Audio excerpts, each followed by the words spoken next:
Hammaga salom do'stlar. Do'stlar, bugungi videorolikimizda sizlarga XM brokeridan qanday qilib ro'yxatdan o'tish va $30 bonusda qanday olishda ko'rsatib o'taman. Do'stlar, biz birinchi navbatda ro'yxatdan o'tib olishimiz kerak bo'ladi. Bu saytni silkasini video opsiyasida qoldiraman. Bemalol ro'yxatdan o'tib olsangiz bo'ladi. Qarang, biz mana shunday joyga kelamiz. Mana bu birinchi qatorga O'zbekiston turadi. Ikkinchi qatorga email pochta hamda parol kiritib olishimiz kerak bo'ladi. Hozir email pochtani kiritib olamiz.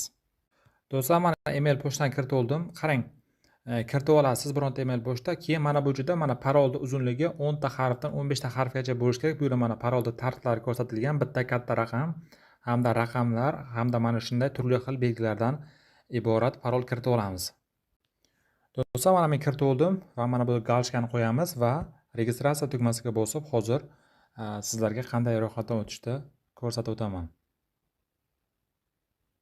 Hozir mana do'stlar ko'rishlaringiz mumkin. Mana biz email pochtamizga xabar bo'lyapti. Hozir email pochtadan biz tasdiqlab qo'yamiz.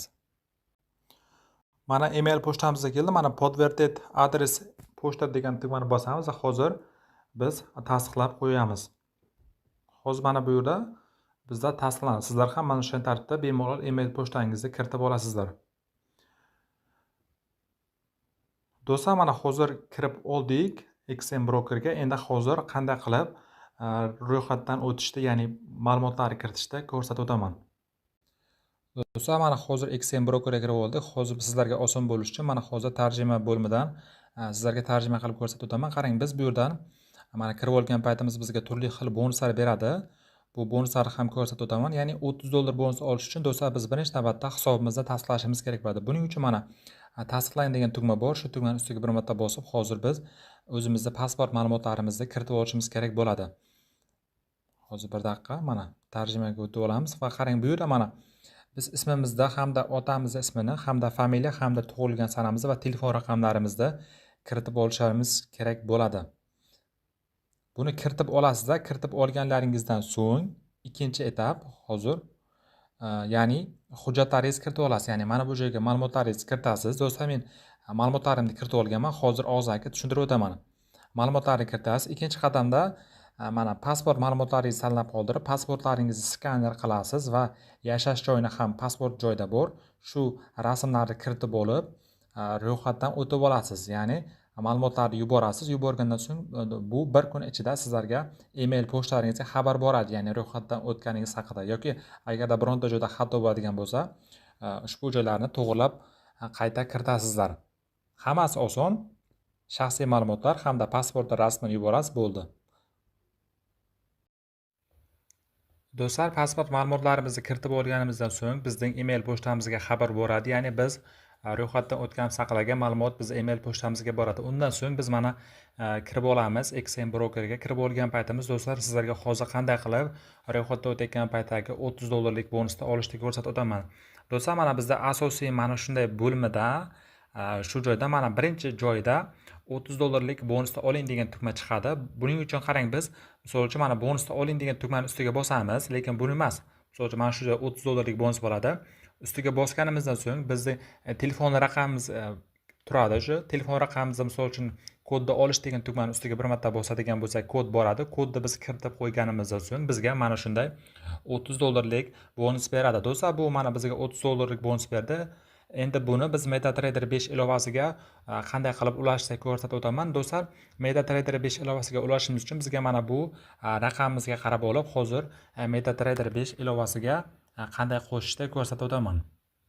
Do'stlar, birinchi navbatda biz mana bu raqamni eslab qolishimiz kerak va hozir endi MetaTrader 5 ilovasiga kirib olamiz.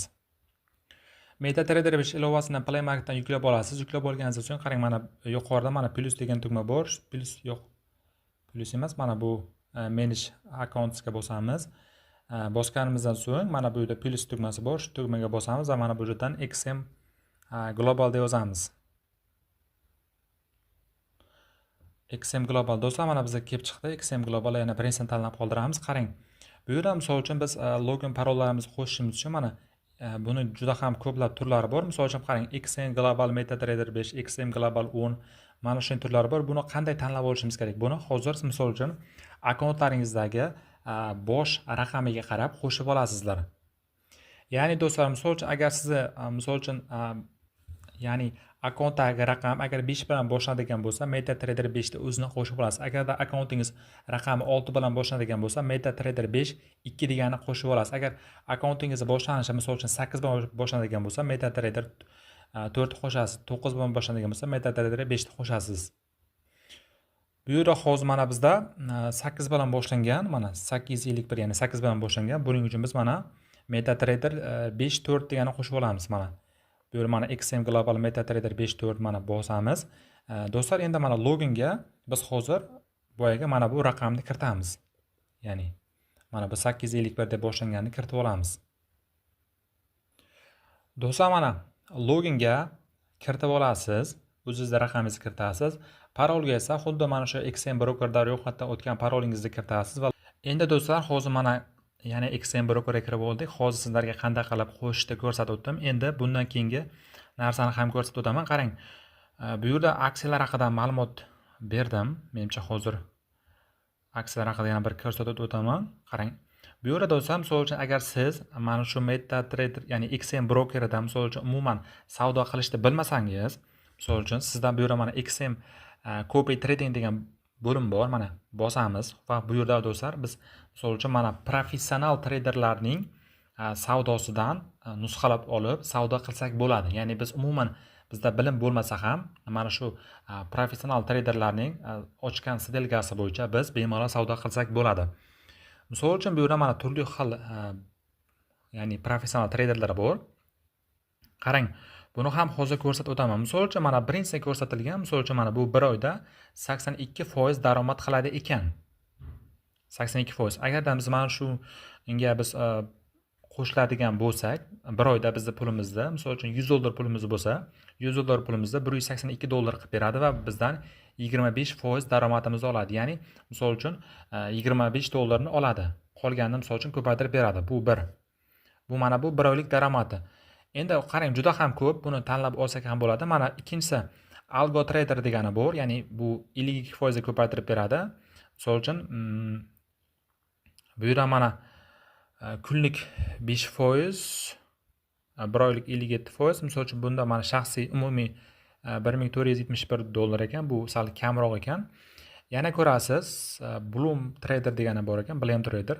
Bu 1 oyda 52% ko'paytirib beradi. Buni hozir shaxsiy mablag'i $10,718. Hozir bu yerda juda ham foizi kattasini ko'ramiz hozir. Hammasi 21-17%, bu standart. Do'stlar, bu yerda juda ham ko'p traderlar bor. Bunda biz misol uchun foiz yuqori beradiganini tanlab olishimiz kerak bo'ladi. Hozir juda foiz kamayib ketyapti. Eng yaxshi natijaga bosamiz va hozir ko'rsatamiz sizlarga. Misol uchun umuman savdo qilishni bilmasangiz ham ko'rib olsangiz bo'ladi. Qarang. Bu yerda misol uchun mana bu ko'rib boramiz. Aytib o'tyaptiki, 1 oyda 226% ko'paytirib beradi ekan pulni. 226% ga endi o'tgan oyning natijasi 226% ko'paytirib beradi. Bundan keyingi oy ham misol uchun yaxshi savdo qiladigan bo'lsa, shuncha foizga ko'paytirish ehtimoli bor. Qarang, bunga misol uchun biz $100 depozitimizda to'ldirib olib, mana shunga misol uchun mana shuning nusxadan ko'chirish degan tugmani bosib qo'shadigan bo'lsak, bu 1 oyda bizning pulimizni $226 gacha ko'paytirib berish ehtimoli bor. Ya'ni 95% ko'paytirib berish mumkin. Bundan misol uchun 24% komissiya oladi ekan mana. Yo'q, uzr adashdim, 20% ekan mana, 20% komissiya oladi ekan. Misol uchun biz $100 pulimizni $226 qilib beradigan bo'lsa, bunda 20% ya'ni $40 bo'ladi. Hisobladigan bo'lsak, bizga $100 pulimizni umumiy hisobda bizga 180 necha dollar ko'paytirib beradi. Misol uchun bu yerda mana foizlar ko'rilgan, tanlab olasiz. Foizlar ko'rsatilgan. Bizga misol uchun foizi kattaroq kerak. Ya'ni mana misol uchun mana bu birinchisi. Mana agar qo'shilaman desangiz, mana nusxani ko'chirish degan tugmani bosasiz va hozir sizlarga qanday qilib ko'rsataman. Mana bosasiz va investor hisobini yaratishni bosasiz. Birinchi navbatda investor hisobini yarata olishimiz kerak bo'ladi. Buni yaratib olamiz. Misol uchun mana bizda mana investor hisobimiz yaratilgan, yaratib oldik. Endi qarang, biz depozit degan tugmani bosib, hozir hisobimizni to'ldirib olishimiz kerak bo'ladi. Buni ham hozir sizlarga ko'rsatib o'taman.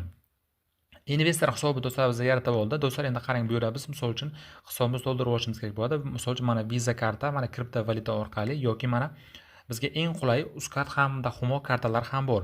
Misol uchun Uzcard Humo ustiga bir marta bosib, biz hisobimizni misol uchun to'ldirib olsak bo'ladi. Bu yerda mana ko'rsatgan minimalniy depozit. Bu yerda mana 200 ming so'm, maksimalniy depozit esa